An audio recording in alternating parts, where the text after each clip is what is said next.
प्रातः काल उठ के रघुनाथा, माता पिता गुरु नाम ही माता। रघुनाथ भगवान श्री राम सवेरे उठकर माता पिता और गुरु को प्रणाम करते हैं। तो भगवान थे नहीं, भगवान उनका कुछ आदत भी होता है जिसकी वजह से भगवान बन गए। बचपन से ही आदत थी माता पिता गुरु को प्रणाम करनी, महान बने और अच्छे अच्छे काम किए, संस्कार पहले अच्छा बना तो भगवान बन गए। हम भी उसी रास्ते पर चलेंगे तो हम भी महान बनेंगे। केवल राम नहीं, अपने माँ पिता जी के, आपको अपने माँ पिता जी का चरण छूना चाहिए। माता पिता जी जैसे भी हों उनका आशीर्वाद प्राप्त करना चाहिए, आप आगे बढ़ेंगे। हमारे वेदों में तो है कि अगर वो उपस्थित नहीं है तो आंख बंद करके देखिए, आपको दिखाई देंगे वो, और प्रणाम करिए, उनका आशीर्वाद का टच आपके सिर पर महसूस होगा। गणेश भगवान जिनकी हम सबसे पहले पूजा करते हैं, वो सिर्फ इसीलिए पूजे जाते हैं क्योंकि उन्होंने माता पिता की परिक्रमा की थी।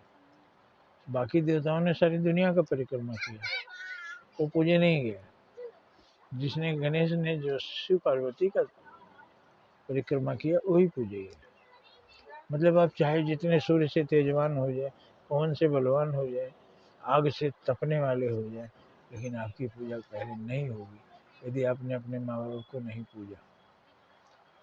माँ बाप के बाद हमारे माँ बाप जो हमको जन्म दिए, उनके माँ बाप, सबके माँ बाप परम पिता परमेश्वर। तो माता पिता का आशीर्वाद हमेशा लेते रहना चाहिए। एक बार गणेश जी भी लड़े थे अपने पिताजी से तो सिर कटवा लिए थे। अब देवी देवताओं का जब शरीर नहीं होता तो उनका सिर कैसे कटा, वो समझाने के लिए हमको बताया गया है कि माँ पिताजी से लड़ेंगे तो मुड़कटा कहलाएंगे, इसके पास माथा है ही नहीं, सोचने समझने की शक्ति नहीं है, माथा में गोबर भरा हुआ है। जो पिता हमारे लिए ही जीता है उससे लड़ना क्या। उसके बाद फिर पूजन किए थे, तो रिद्धि सिद्धि का वरदान मिला। अब गणेश जी रिद्धि सिद्धि के दाता हो गए। सबसे पहले सबसे सकल उनका हाथी का है, लेकिन सबसे पहले पूजा उन्हीं की होती है। इसलिए हमें माता पिता का निरादर कभी नहीं करना चाहिए, नहीं तो हमें भी आदर नहीं मिलेगा। जय हिंद, जय भारत।